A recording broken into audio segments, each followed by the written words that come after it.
A new week, new turns for Gautam Adani.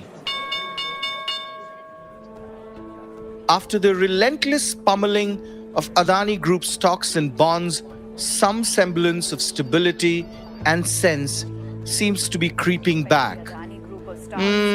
Just about. 8 straight sessions after that report by Hindenburg, but then you've seen that recovery kick in and that's something that I'd just like to address. Well, how that's some of these absolutely stocks right. So in a press release that came in from the company, some very important details coming in, stating that the Adani Group promoters have actually posted almost $1.1 billion in order to reduce the percentage of pledged holdings in 3 of their group companies, and this is going to be ahead of the expected maturity, that is September 2024. But here's a quick recap of the ground we covered in the first part of our 2-part series. We deep dive with the former JP Morgan, Barclays, Merrill Lynch Chief Investment Officer, the lessons learned, and the 1-year plan for Adani's to try and strike back. You don't really see this scale of upside, and hence the downside is commensurate with the upside. Actually, it's an evolution where big families that are dominated markets, when they go into those capital markets, they're not such big guys. So is the debt market still anxious? Absolutely. I mean, there's a huge reassessment going on. Only when we find the bottom do we find new investment going in. But would you say at least the business fundamentals still look robust? This is no scam, right? This is not like an empty vessel. This is a hardcore industrial company. Everyone, I think, would agree it's a good company with some fantastic businesses, but what price you put on it? I think many people from outside India looking in see this particular family right at the heart of the markets, right at the heart of the Indian industry. The near $120 billion wipeout of market value within a fortnight is certainly debilitating for the Gujarati industrialist. But this story is not just about him. There are bigger actors, including the country's prime minister, whose reputation has got sullied by association.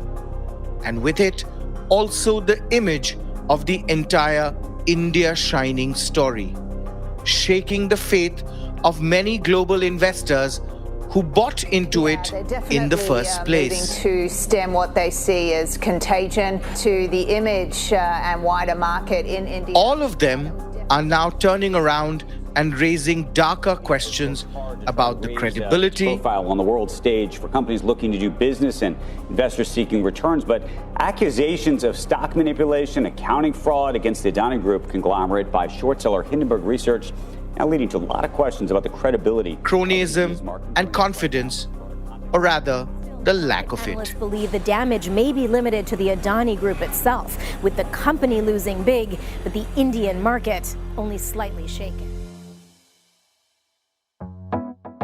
It's Thursday, 9th of February. From the Economic Times, I'm your host, Arijit Barman, and you're listening to the final part of our 2-part series where we are asking, where does Gautam Adani go from here?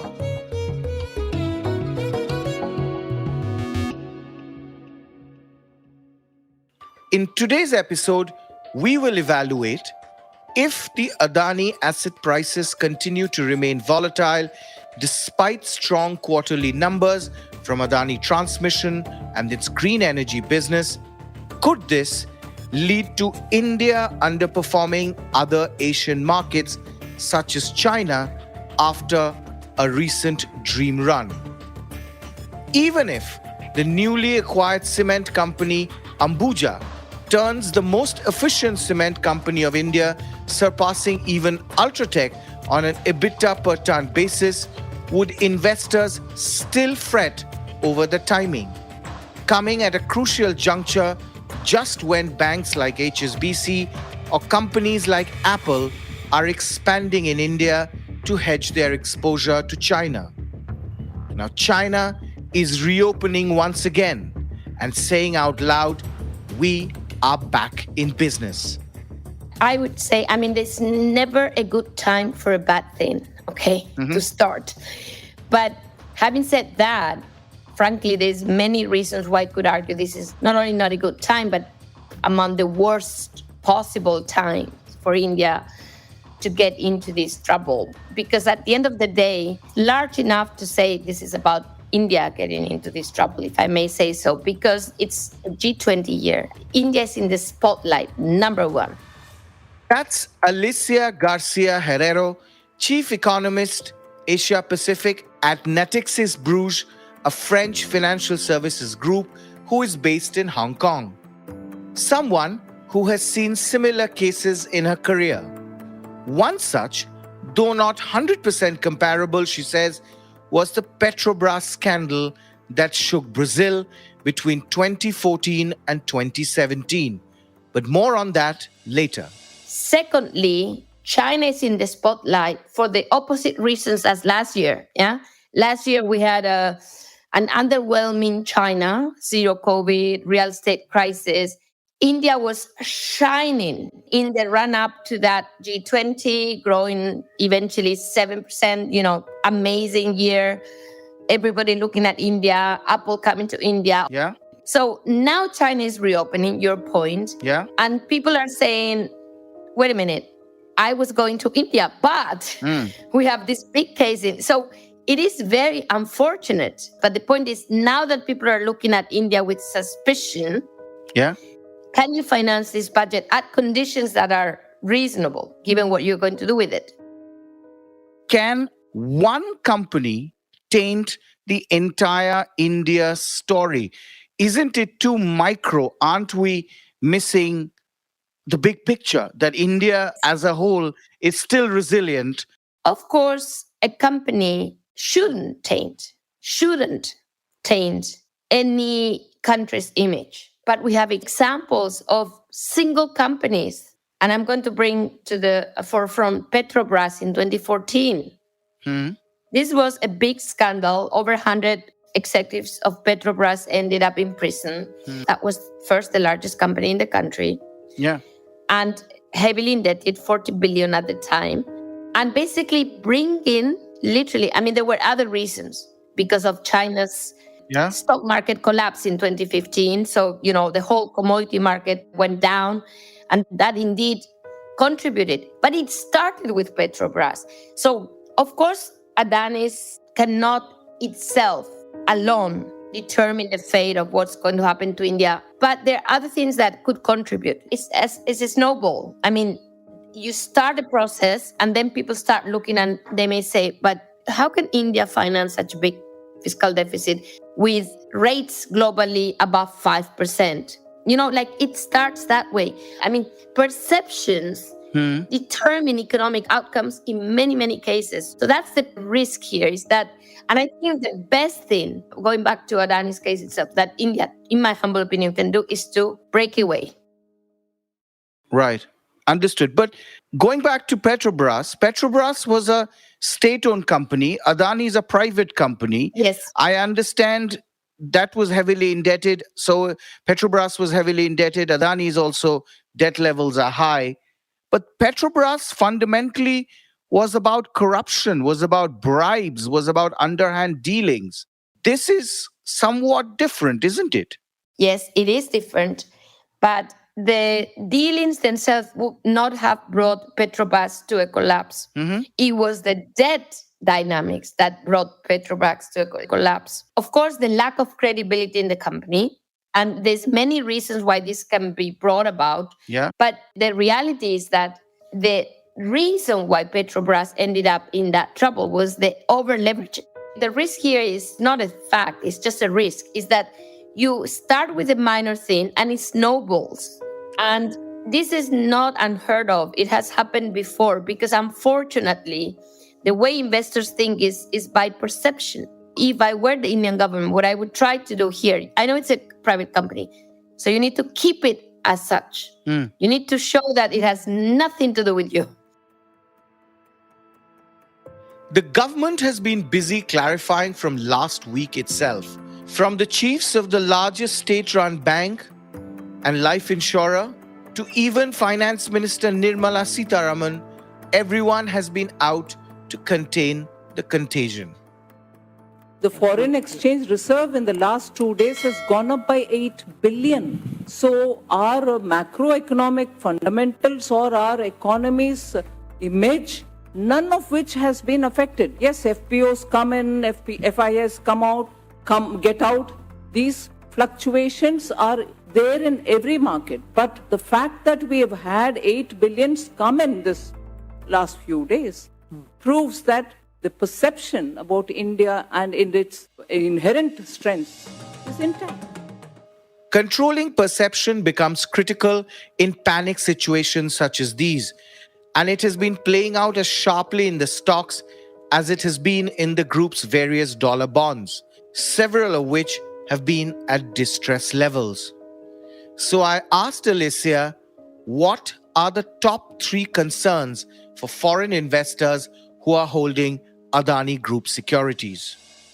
If I were invested in Adani, I would be expecting the Indian government to bail out or to support in whatever form. Oh. But if I were a foreign investor, maybe on Indian sovereign or other groups, I would not want to do that because there's contagion. Yeah. So there is, depending on where you are, your expectations or your aspirations will be different. But this is the point. When you are too big to fail, you can bring the whole boat with you. I think it's very important to, cut and continue for investors. And I think if India is able to do that, it will be a big surprise because it was wow. I mean, even for the largest group, you're there and you can keep that distance. And I think that's essentially what could revert this negative spiral, in my view.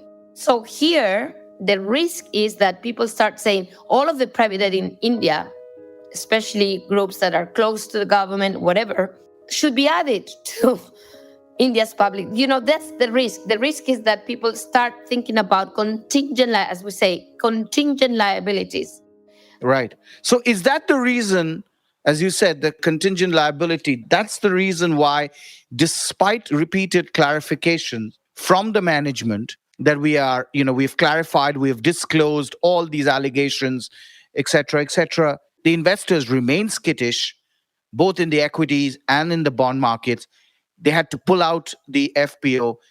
It seemed that nobody was buying their story. If you think about, the speed of the wealth generation, I don't have a judgment, but I'm just telling you what an investor, in the distance may think. An investor buying even, just an Indian ETF, not necessarily like an investor in the distance, a passive investor. You just read this whatever piece and you say, okay, are you telling me that wealth basically came from hardly anything to that level in that amount with that debt? And you don't need to even think about the allegation. You just need to look at the numbers and then say, wait a minute, this is too big to happen. It's just the narrative of the story that can actually make investors pause. Right. Because it was too fast from the beginning. True. On the upside and let alone the downside.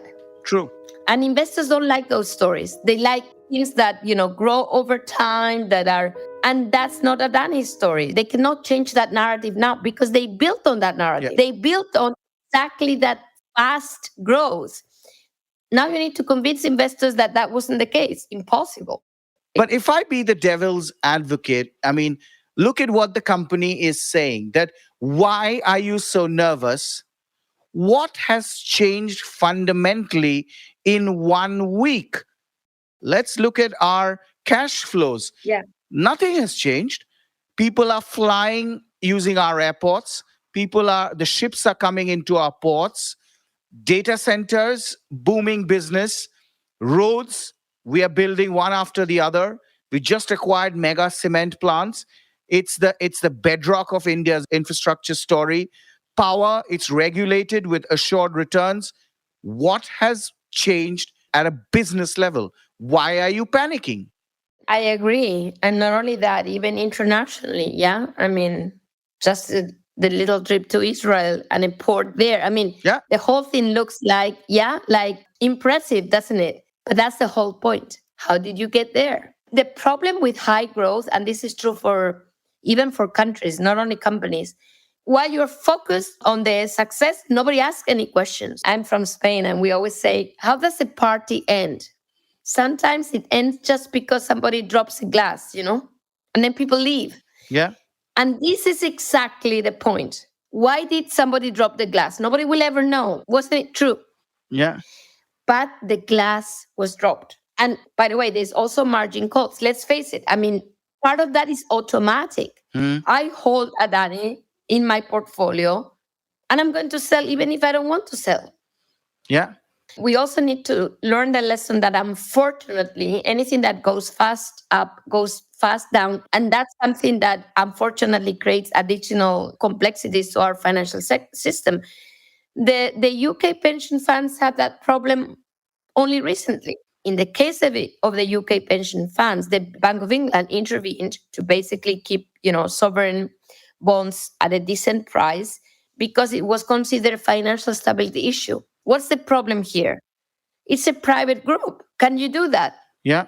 So it's even harder because you don't have the same tools to stop this kind of crazy selling. And that makes it even harder to stop.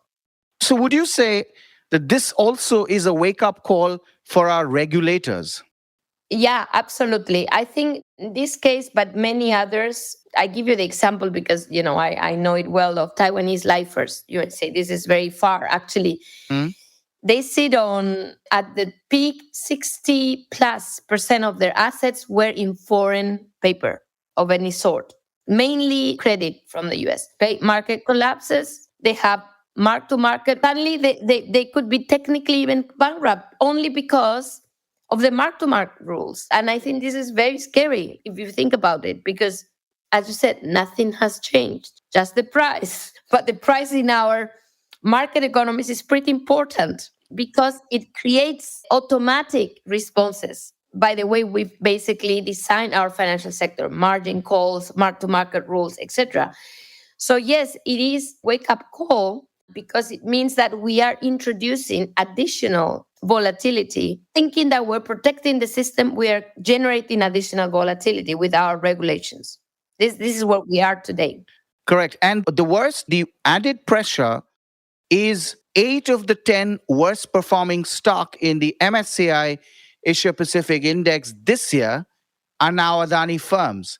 So MSCI, if they change their weightage, then all the ETFs and the index funds, which helped in the rally in the first place, they will start dumping. Yeah.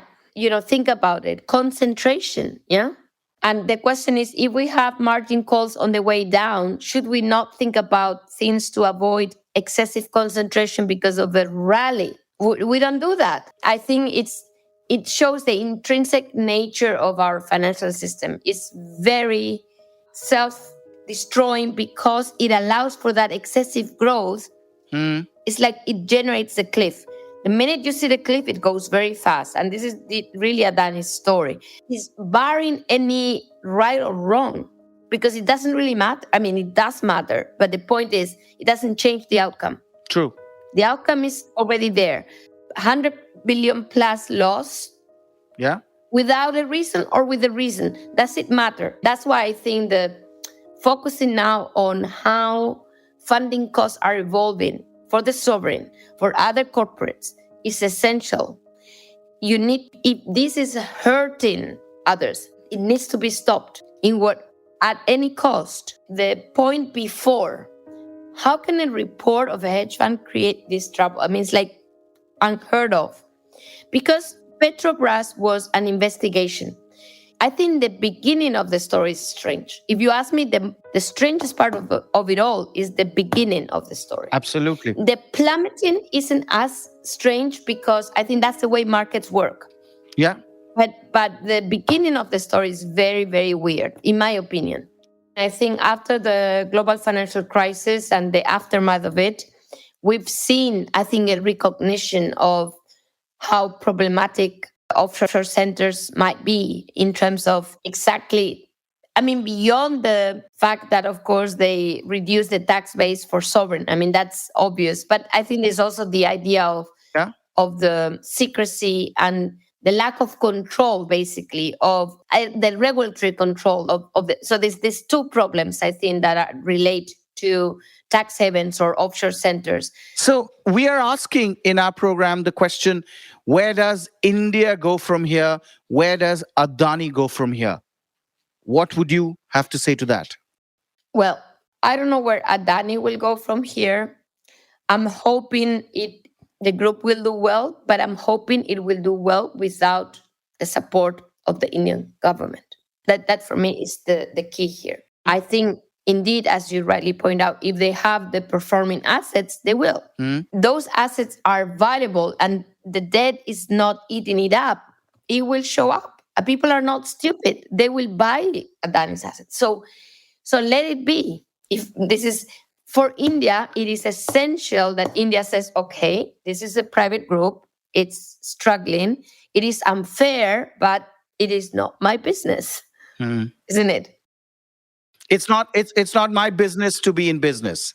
Yes, because even if it's unfair, it is not the Indian government's business to declare it unfair, in my view. Correct. And I think by doing that, it will probably help Adani, in my view.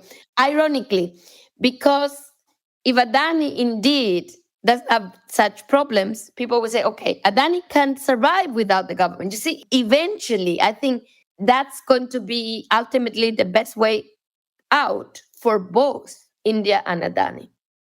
But not all ties can be cut so clinically, especially when it comes to the link between India and the Middle East or the Gulf. Strategic and geopolitical imperatives which brought Prime Minister Modi with such close proximity with the rulers in Saudi, in Abu Dhabi, Dubai, Qatar, Bahrain, and even the political leadership in Israel, ones that Gautam Adani has equally leveraged upon, remain robust still. But these are built fundamentally on trust. And if trust gets broken, then it impacts not just a single business empire, but bilateral relationships across the Asian continent. Prime Minister Narendra Modi will begin his two-day visit to the United Arab Emirates today. He will be the first Indian Prime Minister to visit the Arab state in over 3 decades, a country that's home to 2.6 million Indians. जहां crown Prince ने आज UAE में PM Modi का स्वागत किया, वो इस वक्त भी यहां पर उनके साथ मौजूद हैं। नरेंद्र मोदी का ये मिशन यूएई है, 2 दिन का ये दौरा है, जहां इस दौरे की शुरुआत पीएम मोदी ने शेख जायद ग्रैंड मस्जिद से की है। दुबई की धरती पर मैं आज मेरे सामने लघु भारत के दर्शन कर रहा हूं। Crown Prince of Abu Dhabi and Deputy Supreme Commander of the Armed Forces of the UAE, Sheikh Mohammed bin Zayed Al Nahyan, has arrived on an official visit to India. Indian Prime Minister Narendra Modi has concluded his visit to Germany, where he attended the G7 summit on Monday at the invite of German Chancellor Olaf Scholz. We'll have to cut you short, Mohit. Big breaking news coming in. Prime Minister Narendra Modi has landed in UAE. All eyes on that all-important meeting in UAE after a successful G7 Indian Prime Minister Narendra Modi is all set to visit the UAE next month, and this will mark the Indian Prime Minister's first international trip of 2022. My friend Prime Minister Narendra Modi, welcome to Israel. Aapka swagat hai, mere dost. So I turn to Pramit Palchaudhary, head of South Asia practice at risk consultancy firm Eurasia Group, also a fellow at the Ananta Aspen Center, to get a grasp of what's at stake here. So I'd say that there was geopolitical turns tend to take place as a consequence of a number of developments over time. But yes, should we say a political leader who's able to grasp that opportunity tends to bring all of these drivers together. So what are these geopolitical factors that brought the Gulf closer to India? It actually predates even Prime Minister Modi, starting with Saudi King Abdullah's visit to India way back in 2006. First from the kingdom in 51 years. US by then was increasingly becoming energy independent. while a rising India remained an oil guzzler, therefore automatically drawing the largest oil producer and one of the largest oil buyers closer to one another. America was also losing interest in the Persian Gulf. The Afghan war was dragging far too long, and US was making noises about leaving the war-ravaged country. The Islamic State was destroyed, Al-Qaeda had been defeated. By the time Modi came to power in 2014, the Gulf states, especially the Saudis and UAE, had also sharply discounted the importance of Pakistan.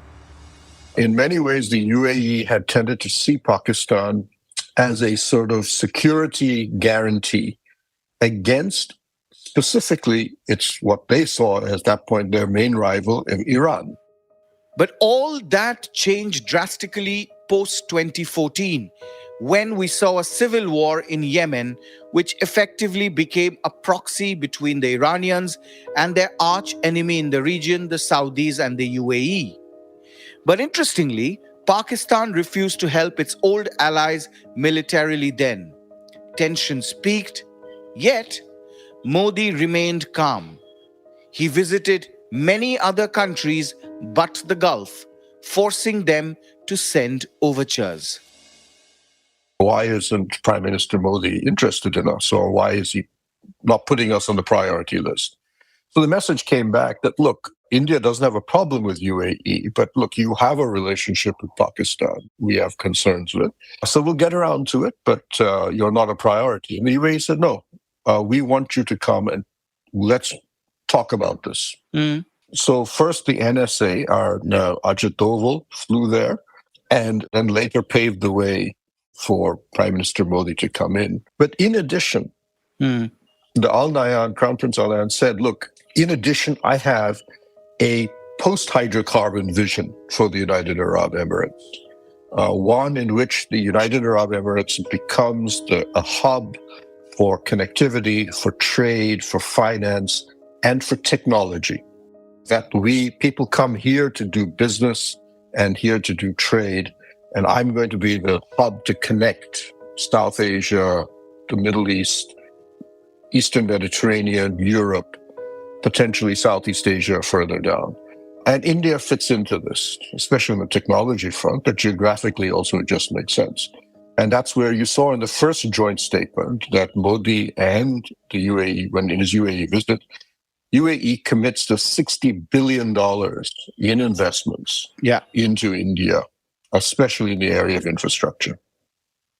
So this vision of life beyond hydrocarbons, post-UAE, you almost see that like a copy-paste in Saudi with the Crown Prince, MBS talking the same language.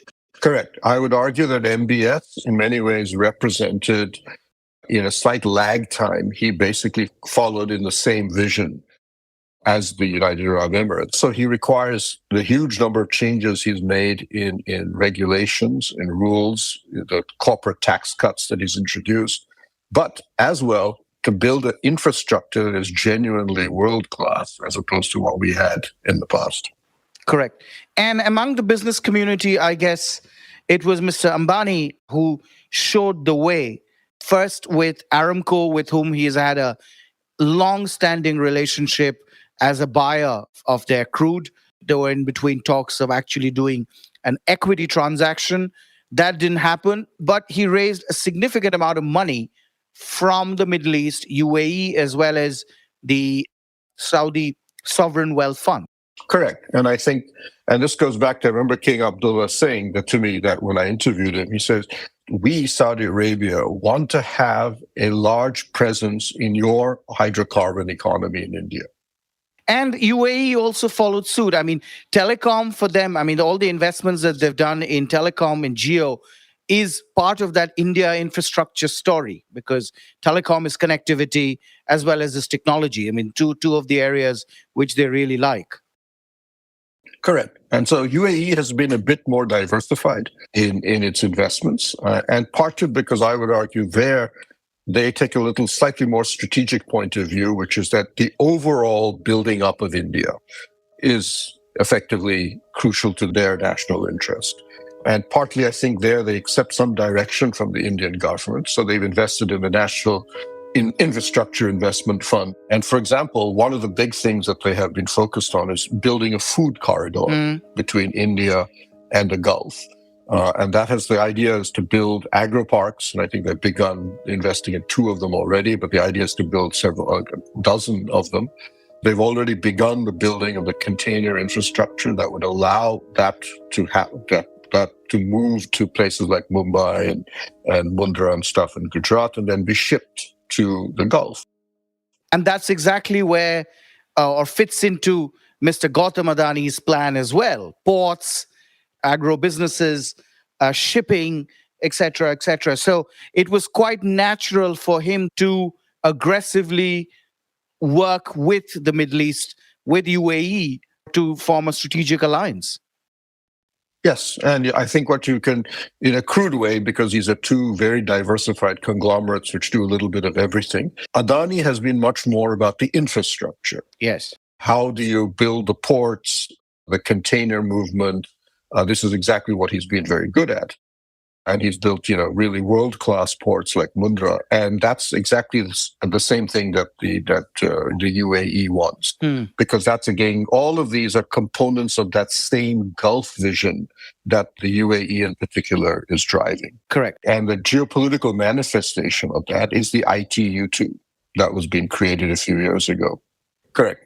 So, and in fact, if you look at what the ITU-2 tries to do and the UAE's own vision about this, they want to have a situation where a container leaves Mumbai, can come to the Persian Gulf, they get onto the Etihad rail, which they're building across Saudi Arabia, go to Israel, to Haifa, or to Aqaba, the port of Aqaba in Jordan, and then go on to Piraeus in Greece or somewhere in Europe.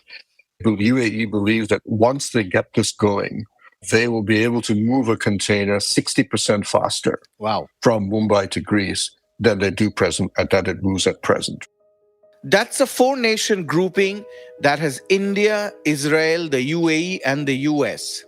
And we saw one big strategic step in that just last week, the official handover of the multi-billion-dollar Haifa port, the largest of the 3 international seaports in Israel, to Gautam Adani to co-develop.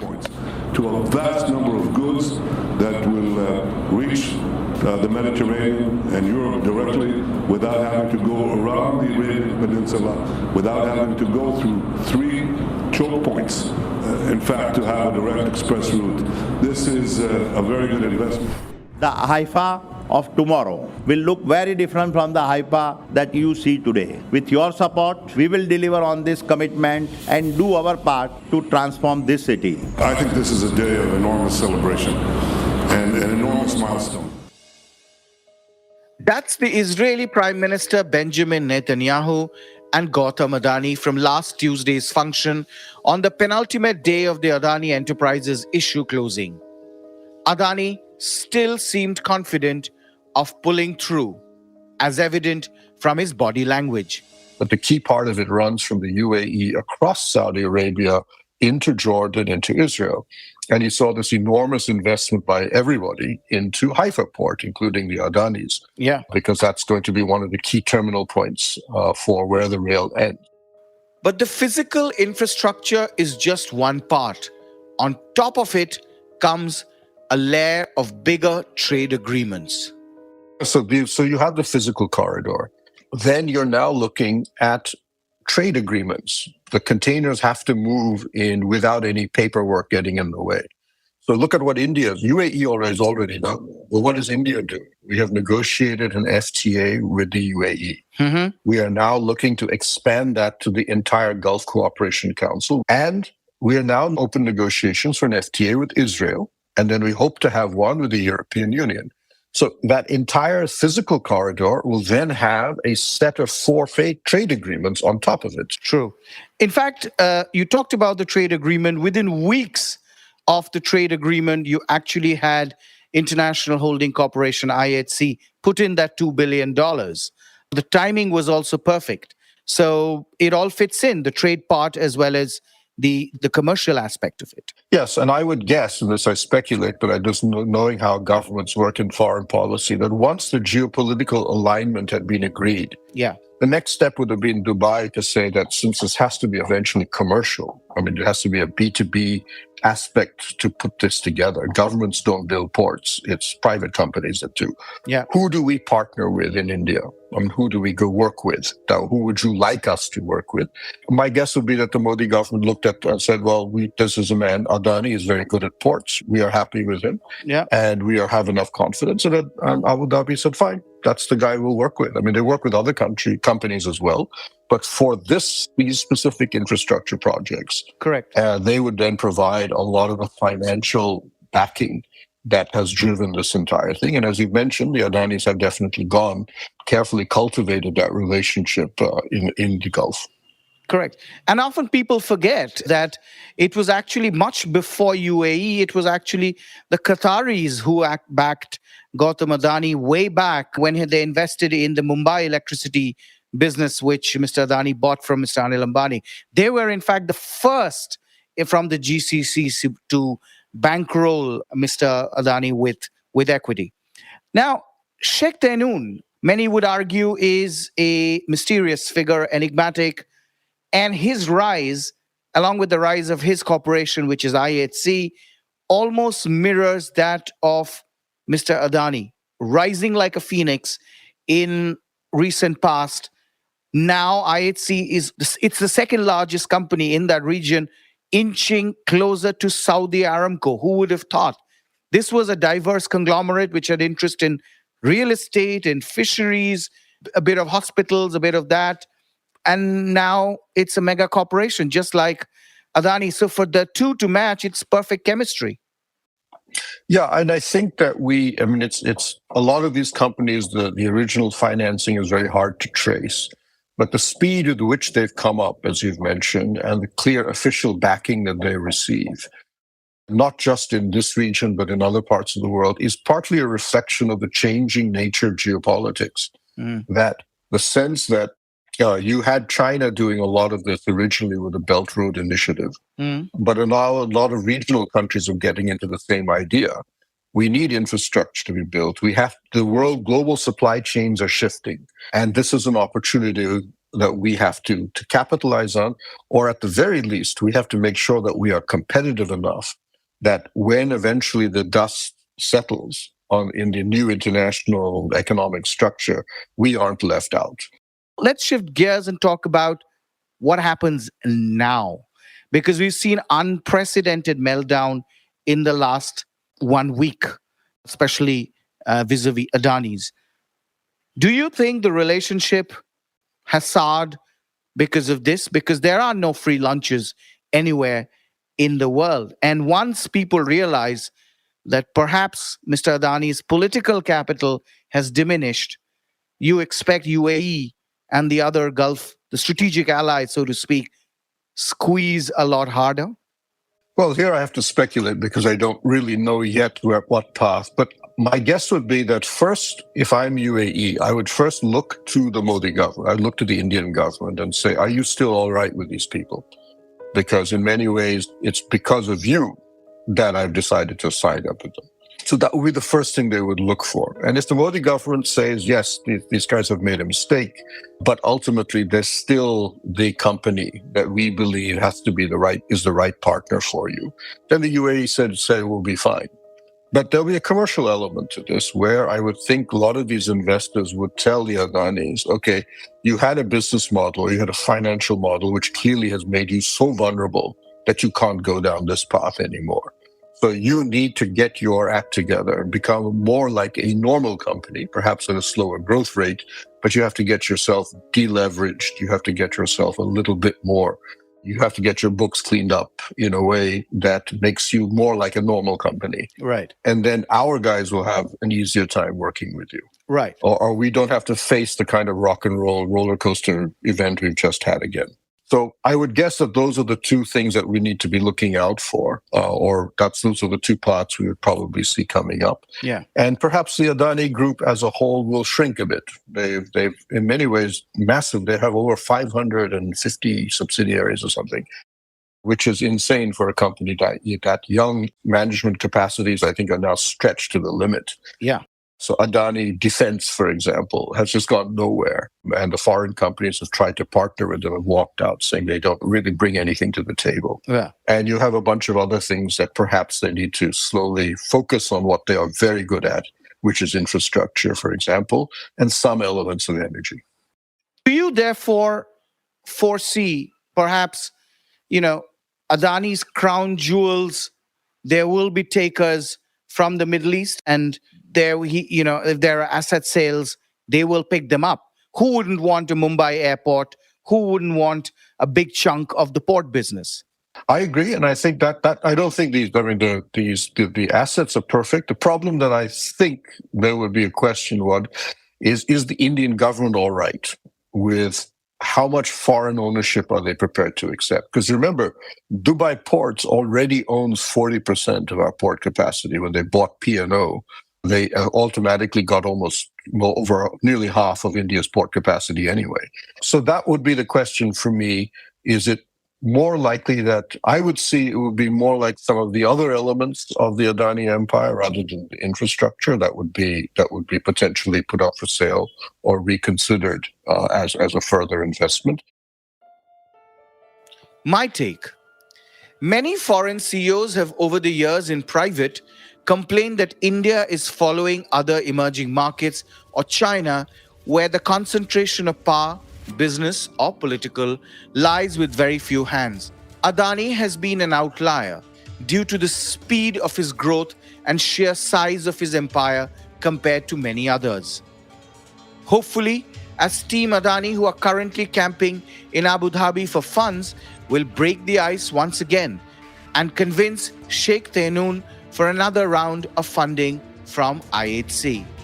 But as Alicia earlier pointed out, the Adani episode also raises serious questions about the globalization of money. Tax havens, FPIs, opaque beneficiaries, and secrecy laws. Lifting the corporate veil leads to judicial walls, and without enough probable cause, one inevitably hits a dead end. Global cooperation agreements thus far have seen minimum action. It's time India, the host nation for G20, takes a proactive step. Thanks, Alicia and Pramit, for your insights. Deeply appreciate it. You've been listening to the final part of our series, Where Does Gautam Adani Go From Here? With me, your host, Arijit Barman, on The Morning Brief. Big shout out to the team that worked behind this episode, audio engineer Rajas Naik and my producer Sumit Pandey. Executive producers Anupriya Bahadur, Anirban Chaudhary, and yours truly. We hope you liked this episode. Do share it on your social media networks. The Morning Brief drops every Tuesday, Thursdays, and Friday and is available on Spotify, Apple Podcasts, Amazon, Google Podcasts, ET.com, as well as JioSaavn. Do tune in to ET Play, our latest platform for all audio content from the Economic Times, including The Morning Brief. All clips used in this episode belong to their respective owners. Credits mentioned in the description. Goodbye and good luck.